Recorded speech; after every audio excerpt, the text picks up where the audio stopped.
Bendiciones a toda la iglesia que está allí en casa, bendiciones a mis amigos que nos ven a través de este medio. Un saludo extendido desde Barquisimeto para todos y pues declarando la bendición de Dios sobre su casa, sobre su familia en esta hora.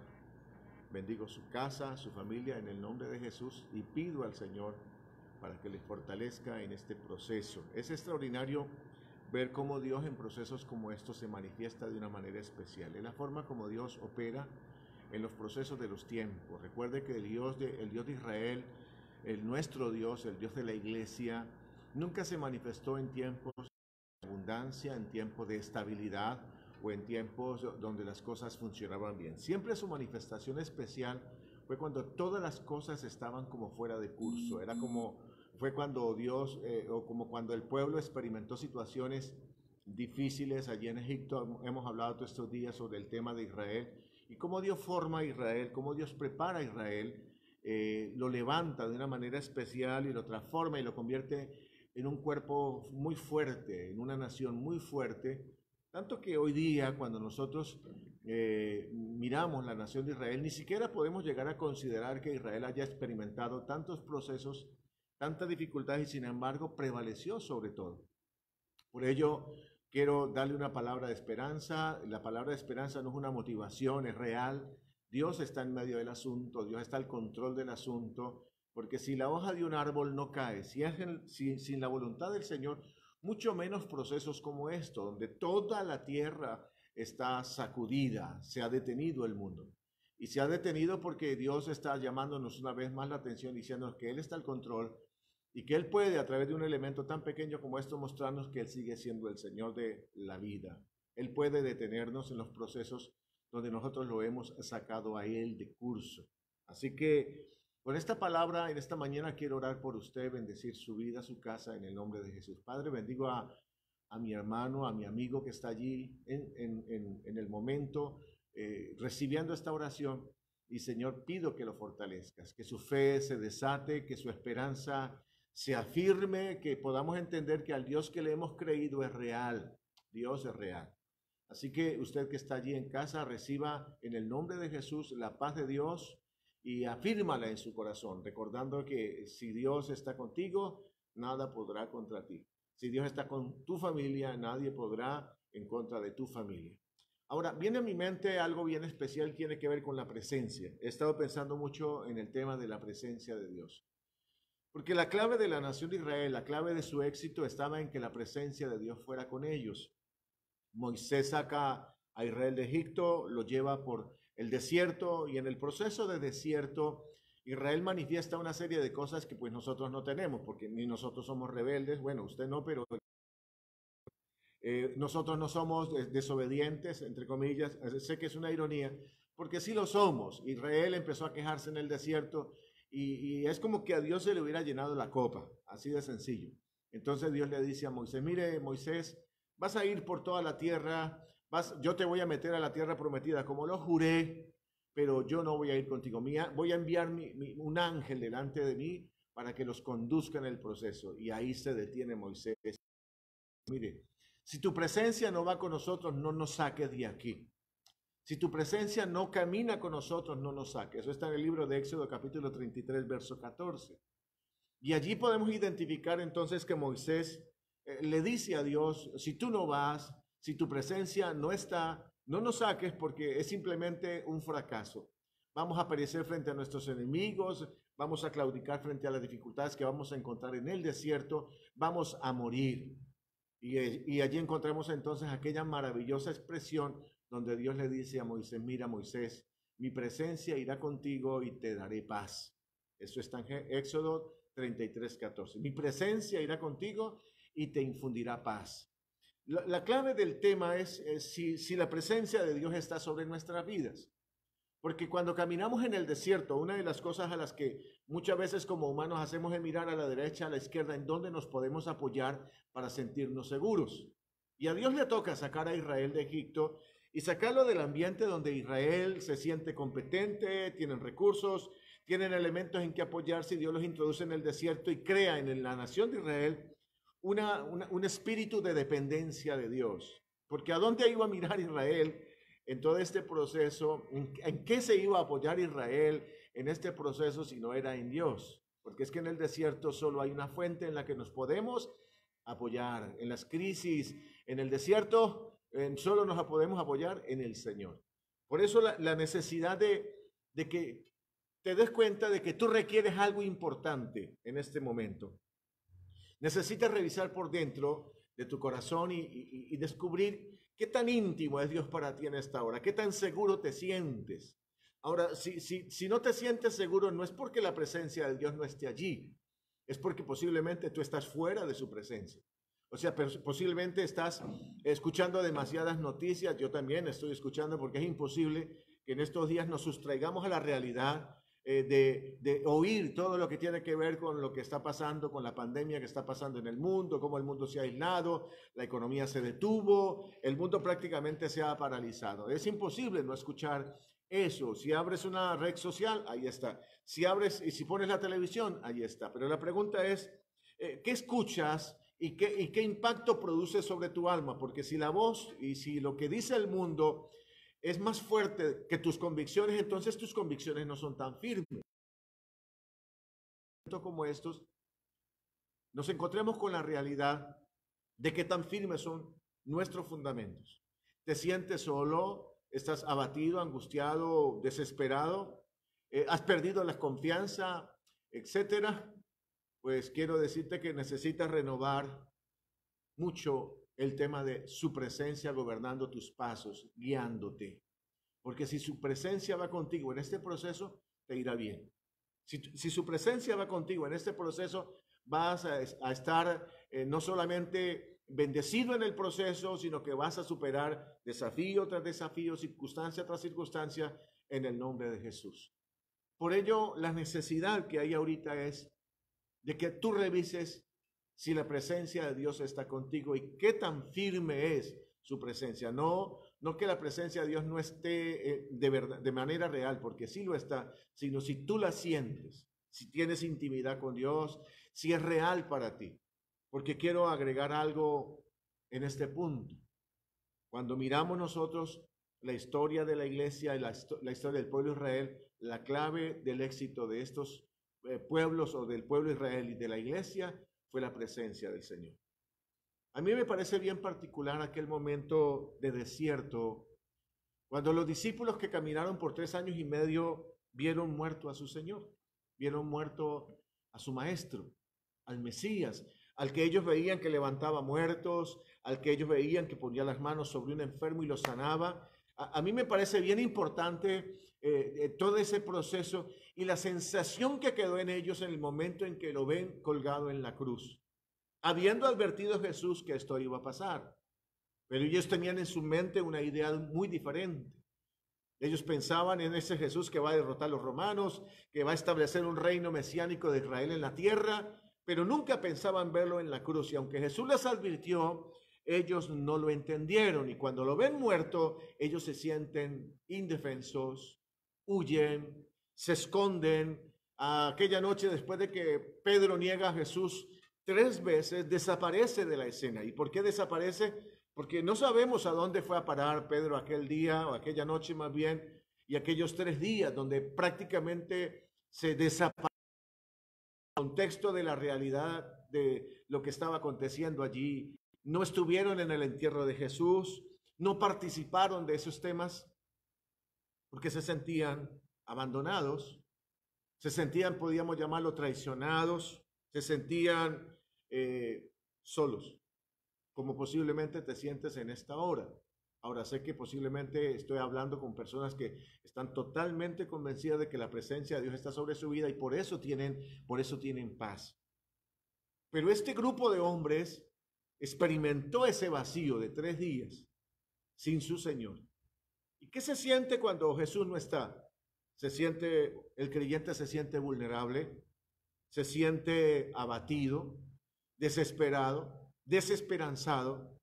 Es más, las palabras de los discípulos de Jesús caminando hacia Emaús, dice que 2 de ellos, uno de ellos se llamaba Cleofás, Y dice que Jesús, incluso habiendo resucitado, se puso al lado de ellos y el lenguaje de los discípulos era un lenguaje de frustración. Nosotros creíamos que Él era el que había de venir. Nosotros creíamos que era el que Dios había enviado. Y allí aparece Jesús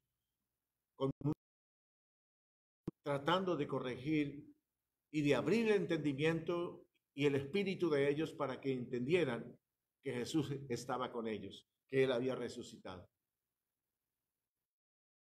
Cuando Jesús resucita, imagínense la experiencia tan extraordinaria de los discípulos. El Señor está de regreso. El Mesías está de regreso. El Salvador está de regreso. Camina con ellos 40 días y a los 40 días, una vez más, hasta luego. Nos vemos en el cielo. Y usted va a notar algo extraordinario. Es que Jesús de Nazaret, el que les habla por 40 días, lo que les reafirma en el libro de Mateo capítulo 28, verso 20 es: mi presencia estará con ustedes todos los días hasta el fin del mundo. Esa fue la declaración de Jesús, pero después desaparece de la escena. Una nube lo oculta, se va. Nosotros no observamos en ningún momento en el libro de Hechos que los discípulos sientan la ausencia de Jesús. Si usted va a la historia del pueblo de Israel, cuando su líder muere, hay un luto de 30 días. La nación entera siente la ausencia de Moisés. Y tiene que venir un nuevo líder, que en este caso es Josué. Y Josué es el que viene y reemplaza el vacío de Moisés. Pero la nación lo siente. La nación siente que su líder ha muerto y como que si su líder ha muerto, entonces Dios no está en el asunto y Dios empieza a manifestar su gloria a través de Josué y empieza a devolver la confianza de que Dios camina con ellos. Pero en el caso de Jesús una vez sale, los discípulos están mirando al cielo, dos ángeles aparecen porque los discípulos quedaron mirando al cielo y cuando los ángeles aparecen, dice: ¿por qué están mirando al cielo? Este Jesús que se ha ido, como lo han visto ir, así regresará otra vez. Y los discípulos descienden del monte de los olivos, entran en el aposento alto y esperan por 10 días en oración hasta Pentecostés. Pero en ningún momento, ni en ese proceso, vemos ausencia de Jesús. Mientras que los discípulos claman para que venga el Espíritu Santo, no hay un luto, no hay dolor, no hay ausencia. Como no hay ausencia de Jesús en todo el libro de Hechos. La presencia de Jesús es tan poderosa que los discípulos ahora pueden estar frente al mismo emperador o frente al mismo gobierno romano que mató a Jesús y ellos experimentan una valentía fuera de lo normal porque saben que el que resucitó de entre los muertos está con ellos.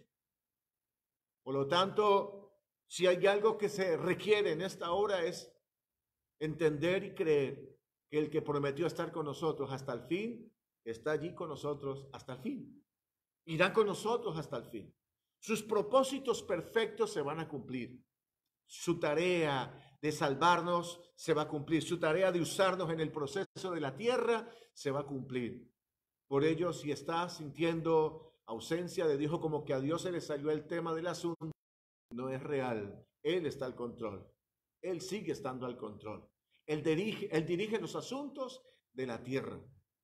Y termino con una visión profética de lo que Dios quería que Juan, el apóstol que está preso en Patmos, sintiera, porque yo sé que cuando leemos la Biblia ignoramos muchos contextos históricos.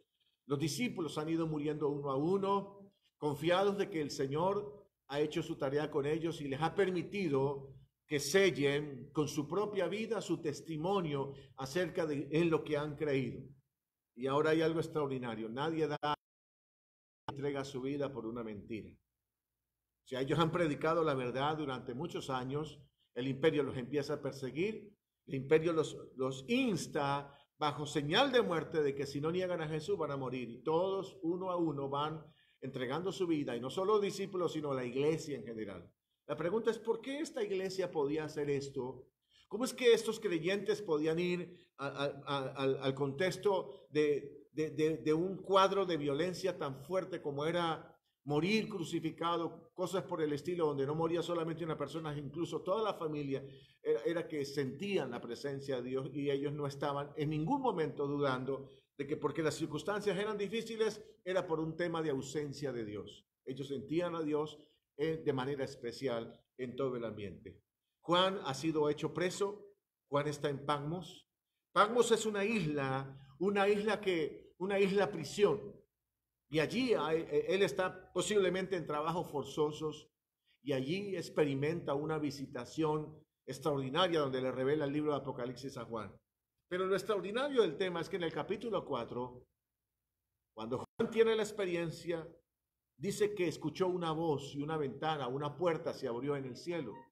Una voz que le dijo, ven, sube acá, y en el instante subió, y cuando sube ve el trono de Dios, y desde ese trono ve todos los asuntos de la tierra. Y lo extraordinario es que cuando va a ver, está sellado con 7 sellos, es el Señor. El Señor es el garante hasta el final de que el proceso que Dios ha estado haciendo en la humanidad de salvarnos, de transformarnos, se va a cumplir.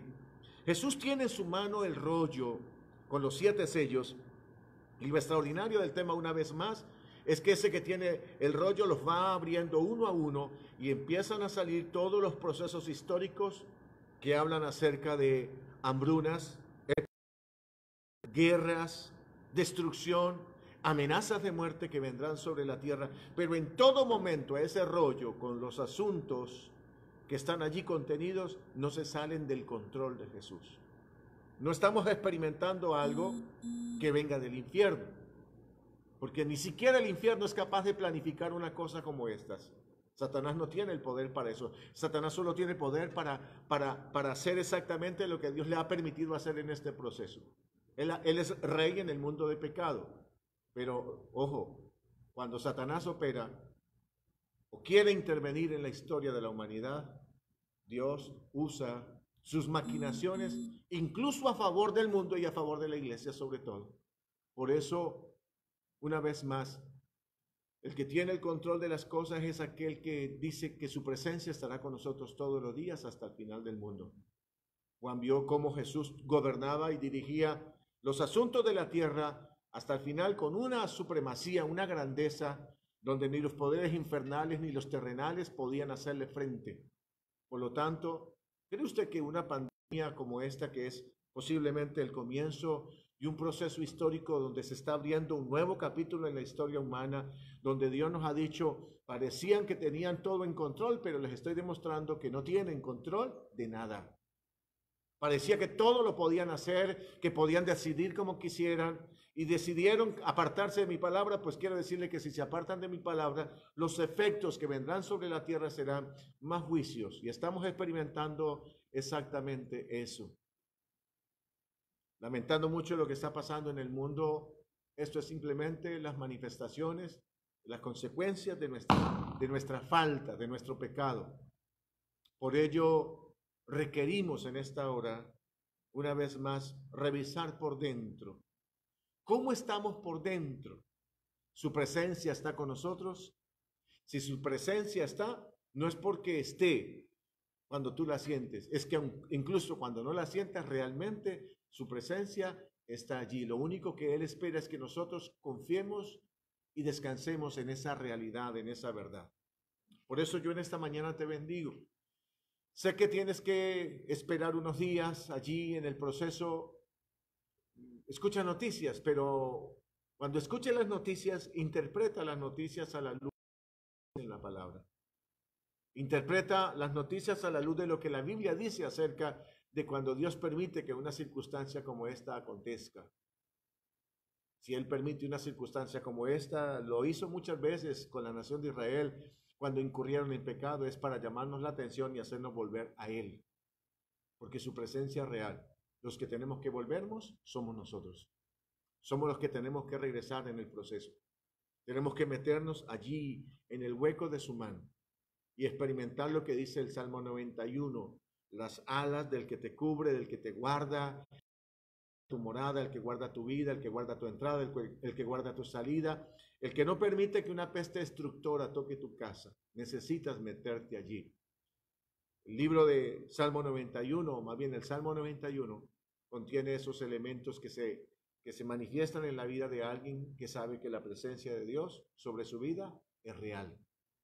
Al que habita al abrigo del Altísimo, dice la palabra, morará bajo la sombra del Omnipotente. Es al que habita al abrigo del Altísimo. ¿Y qué es habitar en el abrigo? Es confiar en su presencia, es caminar bajo su presencia, es creer que esa presencia protectora que está allí salvándonos también nos guarda en los procesos de la historia cuando se vuelven tensos o difíciles y nos guarda para bien, nos guarda para bien. Te digo que, una vez más, al Dios en el que hemos estado confiando, terminará su tarea, terminará su labor en nuestras vidas, fortaleciéndonos, haciéndonos más fuertes, más competentes, más sabios, porque esto nos hará más sabios, más entendidos, y una vez más, en la medida en que avanza todo este proceso, abre tu boca y comparte con otros. Puede ser compartiendo este video, puede ser compartiendo el audio del video, pero lleva una palabra de esperanza que hable a las personas de la necesidad de estar seguros por su presencia en nuestras vidas. Lo requieres. Es nuestra mayor necesidad. Cuando los discípulos se sintieron amenazados, porque los sacerdotes se reunieron para golpearlos, para amenazarlos, si siguen predicando a Jesús, entonces esta será la consecuencia, van a morir, y entonces todos entran al aposento. Mira sus amenazas. Y Señor, mira cómo se levantan contra ti. Permítenos a nosotros, mientras que ellos nos amenazan, a nosotros ser consecuentes, predicar. Y mientras que nosotros predicamos que tu presencia va con nosotros, entonces haz milagros, sanidades, prodigios en el proceso. En este tiempo Dios te va a usar, Dios me va a usar, Dios te va a convertir en un instrumento poderoso en su mano. Así que déjate usar y permite que su presencia que te conduce en este desierto te lleve a la tierra prometida, que al final de la vida será cuando partamos todos a la eternidad en la presencia definitiva de Dios. Pero mientras que caminemos en esta tierra, una vez más la promesa del Señor es: mi presencia estará con ustedes todos los días hasta el final de la tierra. Por eso yo te bendigo y pido a Dios en el nombre de Jesús que su presencia, que es real, se manifiesta en tu vida. Si necesitas orar, ora. Si necesitas leer la Biblia, léela con un espíritu nuevo, no con un espíritu crítico, con un espíritu sensible, permitiendo que el Espíritu de Dios te hable a tu corazón. Te bendigo en el nombre de Jesús. Declaro paz sobre tu casa, paz sobre tu familia. Pero no es la paz que viene del pastor que quiere que eso se dé, no, es la paz que viene de aquel que habita bajo el abrigo de su presencia. Les bendigo en el nombre. Pido a Dios que fortalezca en este momento su vida, su comunión familiar, se intensifique. Puedes hacer muchas cosas en estos días, relacionarte con tus hijos, con tus nietos, tener un mejor tiempo de familia. Bueno, e igualmente a esa mujer que está allí en su casa, que está esperando que tú tuvieras el espacio para cambiar ese bombillo que está allí quemado en el techo, cámbialo también.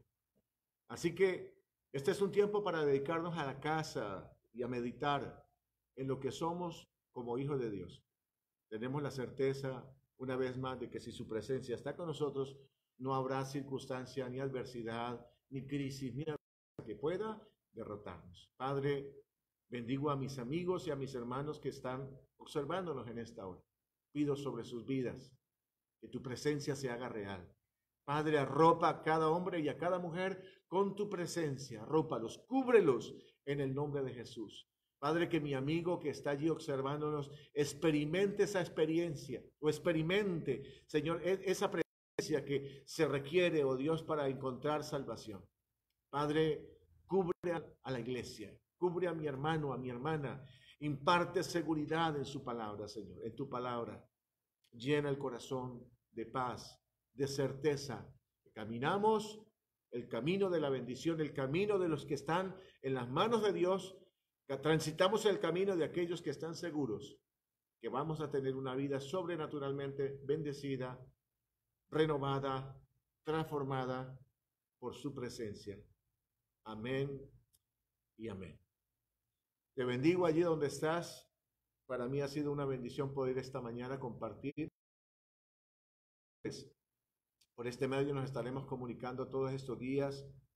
Estoy orando al Señor para que Dios ponga una palabra correspondiente a la necesidad que hay ahora y creyendo que pues definitivamente le hemos creído a un Dios cuya presencia es real en nuestras vidas y su presencia es la que marca la diferencia entre la seguridad y la inseguridad, la paz y el temor. La clave es su presencia sobre su vida. Seguimos en contacto. Los bendigo. Un abrazo grande aquí desde el Centro Cristiano Barquisimeto. Les bendigo en el nombre de Jesús.